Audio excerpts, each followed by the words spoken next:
Imagine trying to convey the warmth of a sunset to someone who has only ever felt the sun's heat, or explaining the sharpness of a freshly cut lemon to someone whose taste buds have never registered sourness.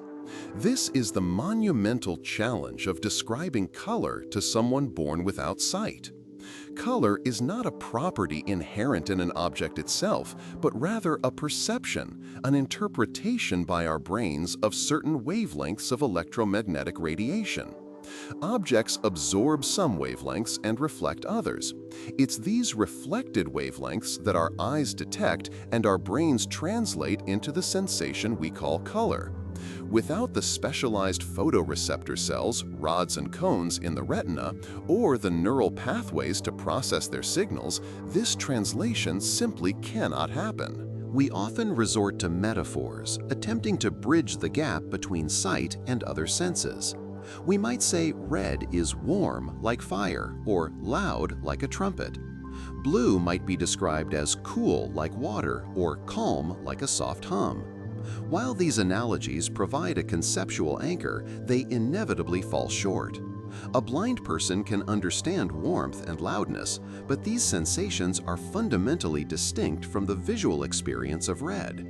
The brain's architecture for processing visual information is distinct from that for auditory or tactile input. It's not merely a different input on the same sensory system, but an entirely missing input from a completely separate system. Philosophers and scientists have grappled with the qualia of color, the subjective, qualitative experience of seeing red or blue. This isness of a sensation is what makes it so challenging to explain to someone who lacks the sensory apparatus to experience it. It's not just a matter of information or data, it's a direct, unmediated awareness. Think of it like trying to describe the taste of chocolate to someone who has never had the ability to taste anything, only smell. They might understand the aroma, but the actual sensation on the tongue, the richness and bitterness and sweetness, remains entirely elusive. Color is a primary qualum, an irreducible sensory atom that cannot be broken down into simpler, non-visual components for explanation. Some individuals experience synesthesia, where one sensory input automatically triggers another.